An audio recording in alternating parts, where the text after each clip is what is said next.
नमस्कार, डिजिटल आदिवासी पोर्टलवर पुन्हा ॲपल स्वागत आहे. पाहूया आजच्या बातम्या. कालच्या व्हिडिओवर कमेंट करणाऱ्या प्रेक्षकांमधून आजची निवड झाली आहे. दीपक वळवी, गाव मोजरा, तालुका धडगाव, रमेश नाईक, गाव मालपूर, तालुका नंदुरबार, विनोद राऊत, राजेश ठाकरे, पिंपळनेर धुळे, सतेश गावित, गाव वाक्षेपा, तालुका नंदुरबार यांची निवड करण्यात आली आहे. अभिनंदन. तुम्हीही तुमचं नाव आणि गाव कमेंटमध्ये नक्की लिहा. कदाचित पुढच्या व्हिडिओमध्ये तुमचं नावही घेतलं जाईल. नीट पेपर फुटी आणि देशातील शिक्षणाचा दर्जा सुधारला जावा यासाठी कॉकरोच जनता पार्टीकडून राजधानी नवी दिल्लीत जंतर मंतरवर आंदोलन करण्यात येत आहे. कॉकरोच जनता पार्टी केंद्रीय शिक्षण मंत्री धर्मेंद्र प्रधान यांच्या राजीनाम्यावर ठाम आहे. सीजेपीच्या 20 जुलैच्या मोर्चावर पोलिसांकडून लाठीमार करण्यात आला होता. त्या विरोधात कॉकरोच जनता पार्टीने उद्या 24 जुलै रोजी देशव्यापी आंदोलनाची घोषणा केली आहे. हे आंदोलन शांततापूर्ण मार्गाने करण्यात यावे असे आवाहन करण्यात आले आहे.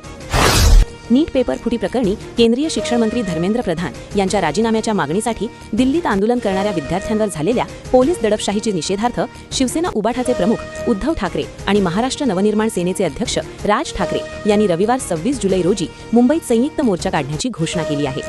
हा मोर्चा शिवाजी पार्क ते प्रभादेवी येथील सिद्धिविनायक मंदिरापर्यंत काढण्यात येणार असून विद्यार्थी, पालक आणि सर्व नागरिकांना तसेच सर्व राजकीय पक्षांना आपापले पक्षीय झेंडे बाजूला ठेवून केवळ तिरंगा हातात घेऊन मोर्चात सहभागी व्हावे असे आवाहन यावेळी करण्यात आले. महाराष्ट्र बंदच्या पार्श्वभूमीवर वंचित बहुजन आघाडीचे राष्ट्रीय नेते बाळासाहेब आंबेडकर यांच्या आवाहनानुसार महाराष्ट्र बंदची हाक देण्यात आली होती. त्यानुसार नंदुरबार जिल्ह्यातही बंद पाळण्यात आला. या बंदला वंचित बहुजन आघाडीच्या आवाहनाला प्रतिसाद देत फाईट ग्रुप, नंदुरबार तसेच मेहतर समाज संचालित न्यायमूर्ती भीमसेना यांनी पाठिंबा देऊन आपले सहकार्य नोंदविले. स्वच्छ भारत मिशन ग्रामीण व जल जीवन मिशन अंतर्गत जिल्हा परिषद स्तरावर कार्यरत असलेल्या कंत्राटी कर्मचाऱ्यांचे डिसेंबर 2025 व जून 2026 या कालावधीतील थकीत मानधन तसेच विविध मागण्या प्रलंबित आहे. प्रलंबित मानधन व मागण्या राज्य स्तरावरून तात्काळ सोडविण्यात याव्या या मागणीसाठी जिल्हा पाणी व स्वच्छता मिशन कक्षातील कर्मचाऱ्यांच्या वतीने 23 जुलैपासून राज्यभर बेमुदत काम बंद आंदोलन सुरू करण्यात आले आहे.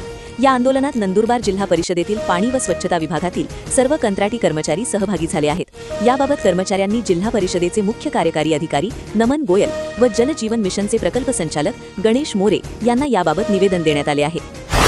रस्त्याने जाणाऱ्या मेंढपाळ महिलेला वाचविण्यासाठी कंटेनर चालकाने प्रयत्न केला, परंतु मागून आलेल्या भरधाव ट्रेलरने जोरात कंटेनरला धडक दिली.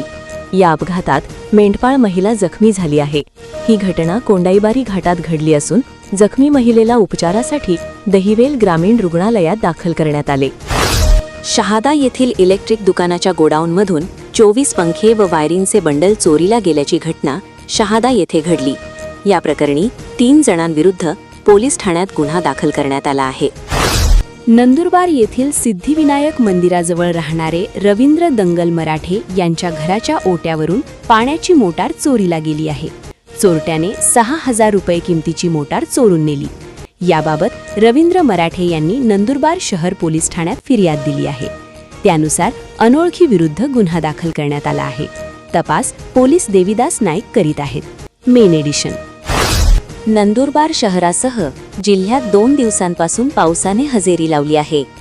काल दिवसभर पावसाची रिपरिप सुरू असल्याने शेती पिकांना जीवदान मिळाले आहे, तर काही ठिकाणी शेतकऱ्यांनी शेती कामांना सुरुवात केली आहे. 1.5 महिन्याच्या प्रतीक्षेनंतर आलेल्या वरुणराजाच्या हजेरीमुळे शेतकरी व नागरिकांना दिलासा मिळाला. शहादा येथील पूज्य साने गुरुजी प्रसारक मंडळाचे कला, विज्ञान व वाणिज्य महाविद्यालयाच्या 3 NCC कॅडेट्सची पोलीस दलात निवड झाली आहे. कॅडेट बादल भिल, हितेश सोनवणे आणि लक्ष्मण पाटील अशी पोलीस दलात निवड झालेल्या गुणवंत विद्यार्थ्यांची नावे आहेत.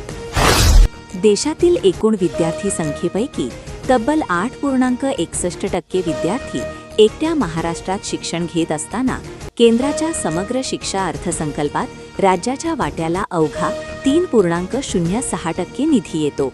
याकडे लक्ष वेधत शालेय शिक्षण मंत्री दादाजी भुसे यांनी केंद्र पुरस्कृत योजनांच्या आढाव्यासाठी आयोजित राज्य व केंद्रशासित प्रदेशांच्या शिक्षण मंत्र्यांच्या 2 दिवसीय परिषदेत महाराष्ट्रासाठी भरीव निधीवाढीची मागणी केली. अक्कलकुवा तालुक्यातील खापर येथे भगवान जगन्नाथ यांचा रथोत्सव उत्साहात पार पडला. या कार्यक्रमात भाविक मोठ्या संख्येने सहभागी झाले होते. इस्कॉन संस्थेच्या प्रेरणेने खापर येथे भगवान जगन्नाथ यांच्या रथोत्सवाचे पहिल्यांदा आयोजन करण्यात आले.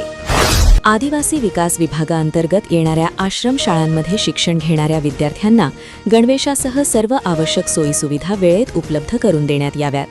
विद्यार्थ्यांच्या शिक्षणात कोणताही अडथळा येणार नाही याची संबंधित अधिकाऱ्यांनी दक्षता घ्यावी, असे निर्देश आदिवासी विकास मंत्री डॉक्टर अशोक उईके यांनी दिले. वारकऱ्यांच्या अखंड भक्तीचा सागर पंढरपुरात पोहोचला असून विविध ठिकाणाहून आलेल्या दिंड्या चंद्रभागेतीरी मुक्कामाला असल्याने सारा शिनभाग बाजूला ठेवून हे वारकरी व भक्तगण श्री विठ्ठल रुक्मिणी मातेच्या दर्शनासाठी बारीत म्हणजेच रांगेत लागल्याने आषाढी एकादशीच्या एक दिवस आधीच पंढरी विठूनामाने गजबजली आहे. राज्यातून लाखो भाविक पंढरीत दाखल होत आहेत. यामुळे देवाच्या दर्शनाची रांग गोपाळपूरच्या पुढे अंदाजे 7 किलोमीटरवर पोहोचली आहे.